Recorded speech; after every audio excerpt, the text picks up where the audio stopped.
قرآن کریم کو کسی چیز کی تائید کی ضرورت نہیں ہے، قرآن کریم کو کسی شہادت کی ضرورت نہیں ہے۔ احادیث نبویہ اللہ صاحب والسلام کو کسی چیز کے ذریعے معیت کرنے کی قطعاً ضرورت نہیں ہے۔ قرآن کریم اور احادیث یہی دونوں تائید کے لیے کافی ہے۔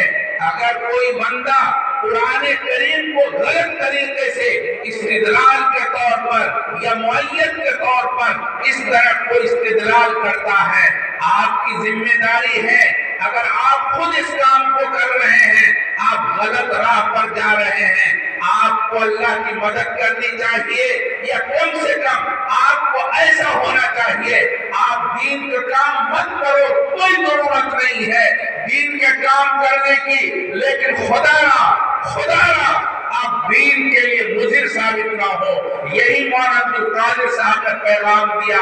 آج ہمارے یہاں ایک فیشن چلا ہوا ہے، چند رامائن کی چیزیں رکھ لینے کے بعد قرآن کریم کے ساتھ رامائن کو پیش کرنے کی کوشش کرتے ہیں، یا دیگر ایسی چیزوں کو پیش کرنے کی کوشش کرتے ہیں جس سے ان کے بیان کے اندر کچھ لچک پیدا ہوتی ہے، بیان کے اندر کچھ چاشنی پیدا ہوتی ہے۔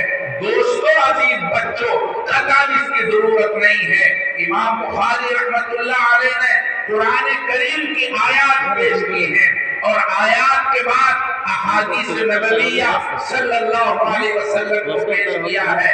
آپ صلی اللہ علیہ وسلم کے ارشاد کے ساتھ صرف قرآن کریم کی آیت ہے۔ آخری باب کے اندر امام بخاری رحمت اللہ علیہ نے پہلے اللہ تعالیٰ کی کتاب یعنی قرآن کریم کی آیت کو ذکر کیا، اس کے بعد میں احادیث کو پیش کیا ہے۔ امام بخاری رحمت اللہ علیہ کی کتاب بخاری شریف بڑی عظمت کا حامل ہے۔ امام بخاری رحمت اللہ علیہ نے اپنی 6 لاکھ احادیث میں سے اس مجموعے کو بہت چھان بین کرنے کے بعد، چھان پھٹک کے بعد اس مجموعے کو تیار کیا ہے۔ اور صرف اس طرح نہیں، امام بخاری رحمت اللہ علیہ نے اپنی کتاب کے اندر احادیث کو درج کرنے کے لیے انہوں نے بہت سارے اسباب اپنائے ہیں۔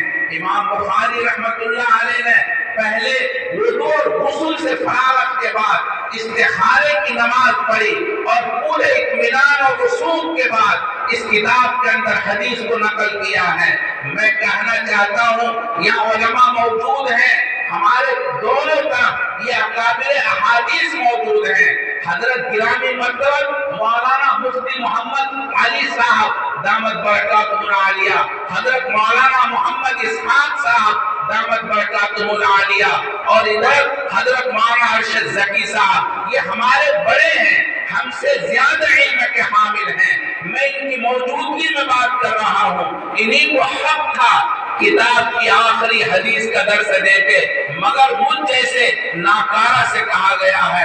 ہو سکتا ہے اللہ کی کوئی مصلحت ہو۔ میرے بھائی، میں کہنا یہ چاہتا ہوں، امام بخاری رحمت اللہ علیہ نے جناب رسول اللہ صلی اللہ علیہ وسلم کی احادیث کو اپنے ذہن و دماغ کے کھانے کے اندر عظمت کے طور پر لیا ہے، محبت کے طور پر لیا ہے۔ پھر اس کے بعد میں آپ صلی اللہ علیہ وسلم کی احادیث کی اطاعت کی ہے۔ عظمت و محبت کے بعد ہی اطاعت قابل قبول ہے، عظمت و محبت کے بعد ہی وہ احادیث پر عمل کرنا قابل قبول ہے، وہی اللہ کی بارگاہ میں مقبول ہے۔ خالی اطاعت قابل قبول ہرگز نہیں ہے، ہرگز نہیں ہے۔ امام بخاری رحمت اللہ علیہ کی سند، امام بخاری رحمت اللہ علیہ کے فعل سے یہ ہمیں صاف طور پر اشارہ مل رہا ہے کہ اللہ تبارک و تعالی اور جناب رسول اللہ صلی اللہ علیہ وسلم کی اطاعت وہی قابل قبول ہے جو عظمت و محبت کے ساتھ ہو۔ عظمت و محبت کے بغیر اطاعت قابل قبول نہیں ہے۔ اطاعت منافقین بھی کرتے تھے۔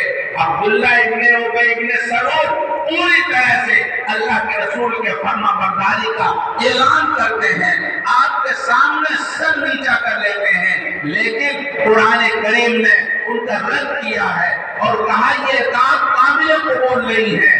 اطاعت صرف وہی قابل قبول ہے جو عظمت کی بنیاد پر ہو، دل کے نہا خانے میں محبت کی بنیاد پر ہو۔ قرآن کریم میں اللہ تعالیٰ نے ارشاد فرمایا قل ان کنتم تحبون اللہ فاتبعونی، یہاں بظاہر جزا اور شرط کے درمیان کوئی مناسبت نہیں معلوم ہوتی، مگر آپ جانتے ہیں جزا اور شرط کے درمیان مناسبت ضروری ہے۔ مناسبت کے بغیر جزا اور شرط میں دونوں کا انعقاد نہیں ہو پائے گا۔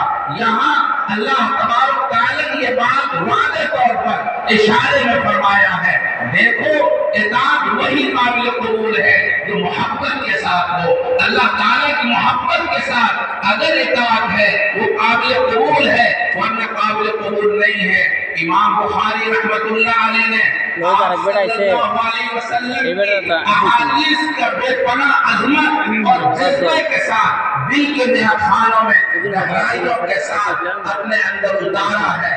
آپ نے محبت اور عظمت کے ساتھ احادیث کو لیا ہے۔ آپ نے کس طرح سے ایک ایک حدیث پر غسل کیا ہے، استخارہ کیا، اس کے بعد حدیث کو نقل کیا۔